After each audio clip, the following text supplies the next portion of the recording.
Washington lawmakers are deciding the financial fates of millions of American families with the next coronavirus stimulus package. But there's one unintended consequence of the COVID-19 pandemic they have yet to fix: potential reductions to Social Security benefits for one particular cohort of Americans. The people affected would include those who were born in 1960 or who become disabled or die in 2022, thus prompting lower benefits for their survivors. The reason why people who were born in 1960 are affected is because in 2022 they will turn 62, the age at which they first become eligible to claim Social Security retirement benefits.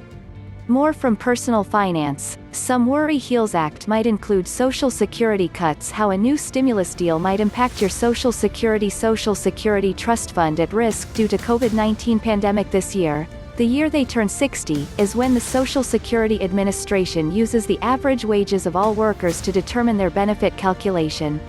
Aggregate wages have fallen sharply from 2019 to 2020 due to the economic downturn, thereby potentially reducing their benefits.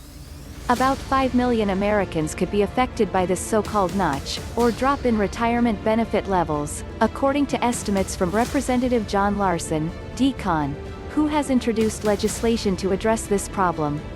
The cuts to the affected people's retirement benefit checks could be significant.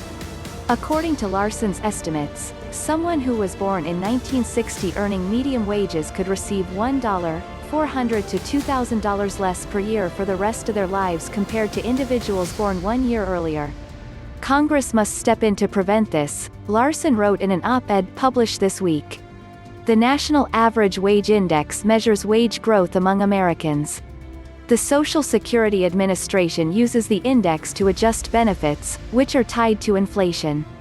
The AWI increased every single year from 1951 to 2008, Stephen Goss, chief actuary at the Social Security Administration, said at a recent congressional hearing.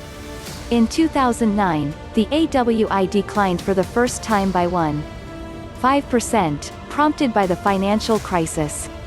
That resulted in lower benefits for those people who became eligible to collect benefits in 2011, Goss noted, though nothing was done to fix the issue at the time. This year's economic downturn could be much more dramatic. It is likely that a much larger decline in the AWI will occur in 2020, Goss said. This year, for example, the AWI could be 5.9% lower than it was in 2019, Goss said. That would reduce the monthly retirement benefit for a median earner born in 1960 by about $119 per month, he said. Meanwhile, all workers who earn wages in 2020 could see reduced benefit growth when this year is factored into those calculations. This is not just something hitting people who are turning 60, said Larry Kotlikoff, a Social Security expert and president of Economic Security Planning, a provider of financial planning tools.